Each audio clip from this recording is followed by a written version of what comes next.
Welcome to exhibition. And hello, Elisabeth Cummings. Hello, Richard. It's lovely to talk to you. Yeah. It's lovely to see you. And your exhibition is titled Eastern Arrernte Country and Morocco at King Street Gallery on William. And in actual fact, you're right there in the gallery at the moment, in the working part of the gallery behind the scenes. So thank you for joining us from there. But let me take you from the gallery out to that Central Australian area that you love and enjoy, the Eastern Arrernte country. And what are the qualities, because you've been there a few times now, what are the sort of qualities that draw you to that part of Australia? Oh, well, I every year I love having the chance to go somewhere in the centre because I want the space, the light.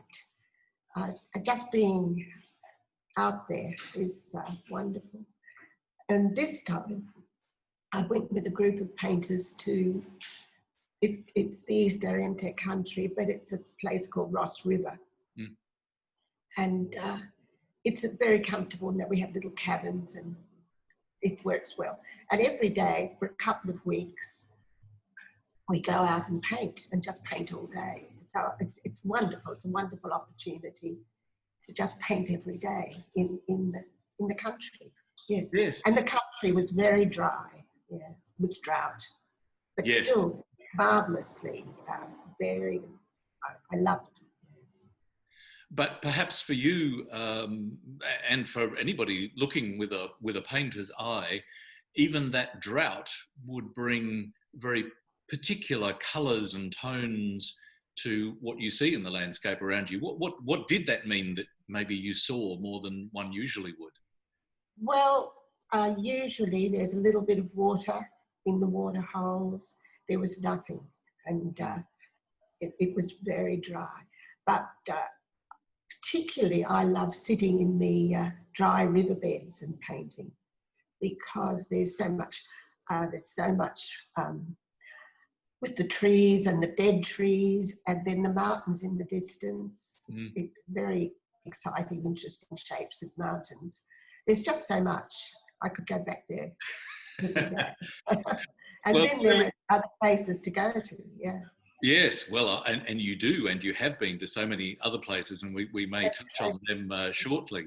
But take us back to that dry riverbed, because it's a lovely image to imagine you sitting there in the dry riverbed, looking at the things around you and preparing to paint.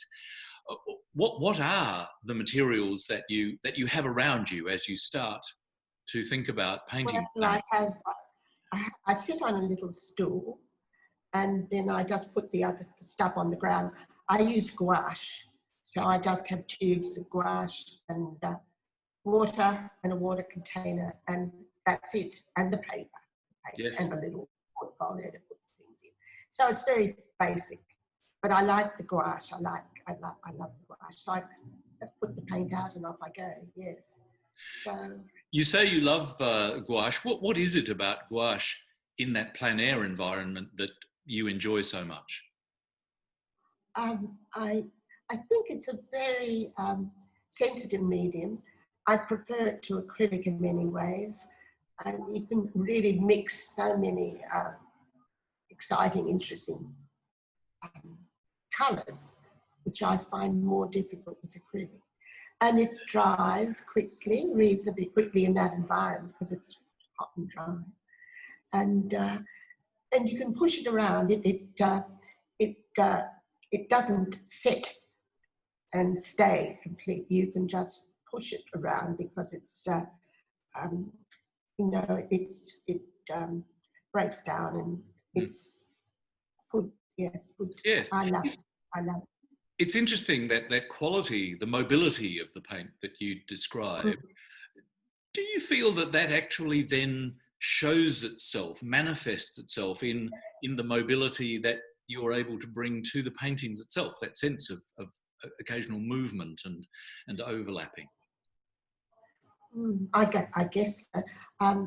In fact, these paintings are all very much the look and put. You know, I'm really looking and putting down what I see, interpreting it in a way. But then if I get back to the studio, I've got these small works that I often use to do larger paintings, which become a little more abstracted. But when I sit in the country like that, I just look and put. Yes, yes. And imagining you sitting there in that dry riverbed, looking around you at your surroundings, the trees, the rocks and so on. What do you look for? What sort of things, when you decide to look and to put, but what do you decide to put? What appeals? Yes, who knows? It's a strange thing, isn't it? One selects. Why I like the dry riverbeds.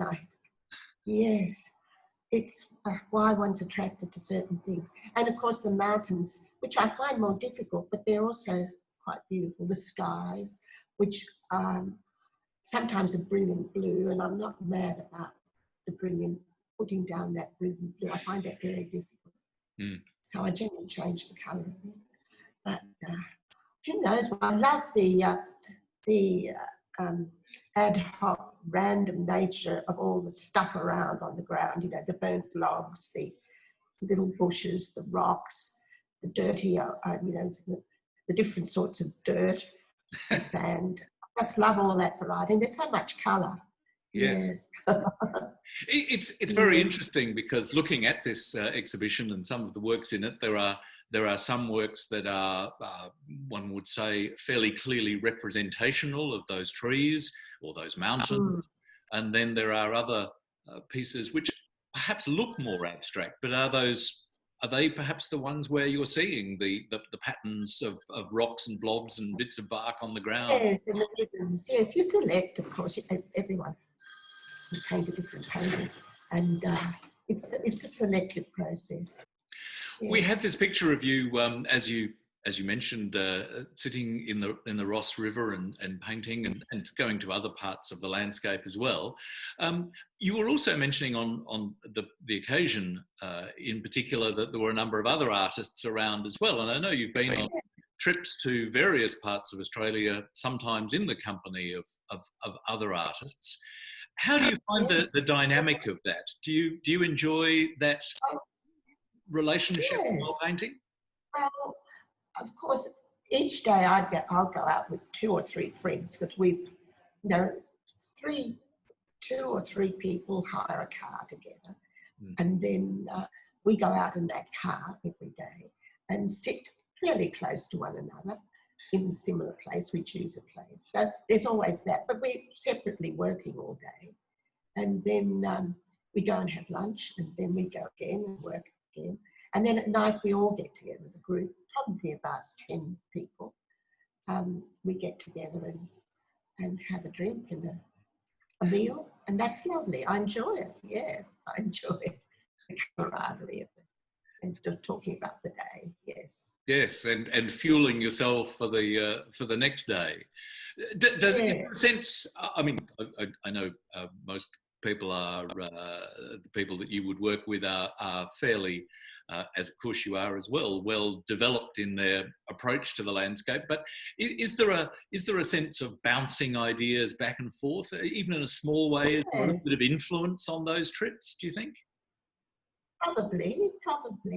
And this last time we had fun the last day with 2 of my friends, Anne and Sophie.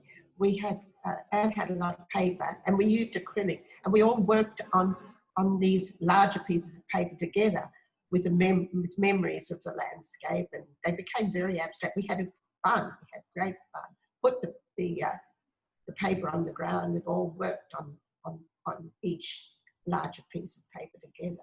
That was great fun. But during the day, well, at night when we talk about places we've been. Some people say, "Oh, this is a fantastic place," and so we might go there the next day. But one of the places a lot of us went in the late afternoon was a hill that had this fantastic view, 360-degree view of the late afternoon when the light is so wonderful. And then sometimes the moon would no, I think in that last trip, the moon would come up and it was just fantastic. Yes. So a lot of us would be there on that little hill together.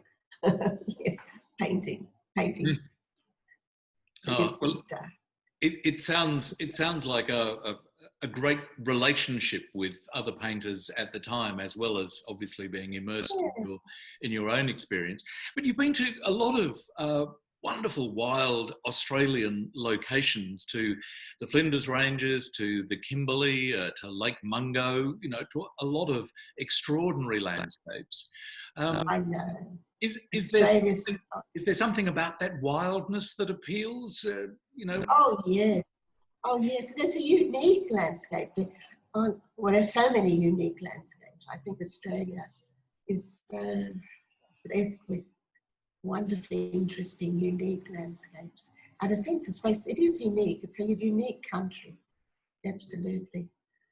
Yeah.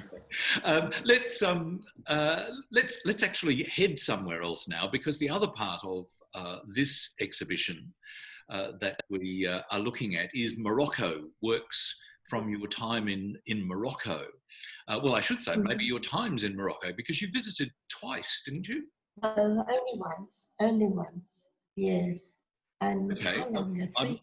I thought there were two different trips, but what did you feel when you first arrived there? Because again, having just talked about these wild Australian landscapes, to come into Morocco must have been so different.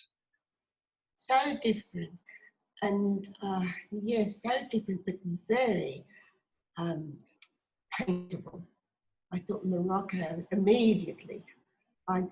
Well, it's also dry. You know, there's a dryness about it, and well, even Marrakesh, it's a pink city, and I like pink, and it's just very pink. Everything's painted at one shade of pink or another, and then there are wonderful tiled interiors. There's so much. But once you get into the Atlas Mountains, that was exciting, because there are lots of little mud brick villages, and I found them very, very paintable. Yes.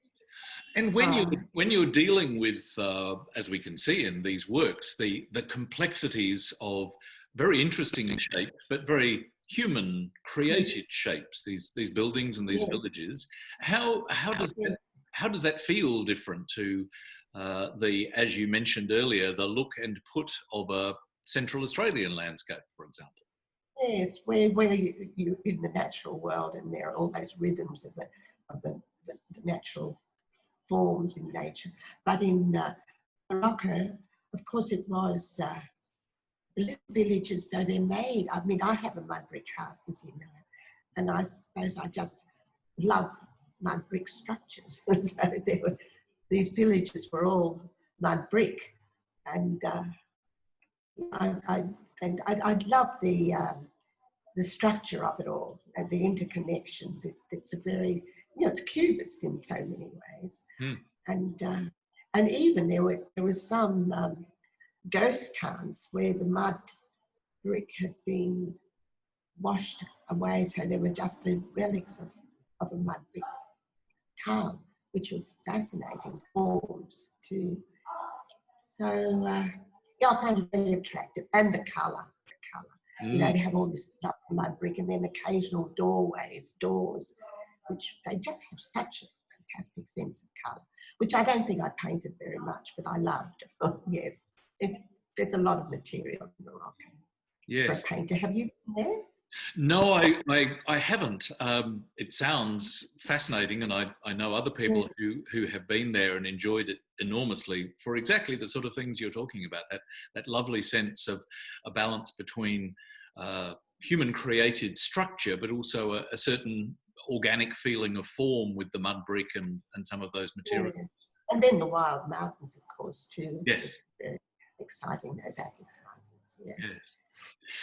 You also had some other painters with you on this particular trip, and you were at least in part in a teaching role or a mentoring role to some of them. What sort of things were you encouraging them perhaps to look for in the landscape or to recognise? Oh, probably the things that were attracting me, that's what I talked about. Mm. That's what one does talk about. But they were all finding their own way with it too. And with the trip, we stayed in some very interesting places in the mountains, and we'd have a day now and again where we painted. I don't think I did much teaching there. Too many things to see and paint. I was very interested earlier. You mentioned that you really enjoyed some of the wonderful pinks that you saw in the buildings and the environment around.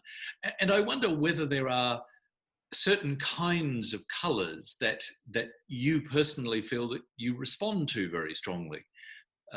I'm sure, yes.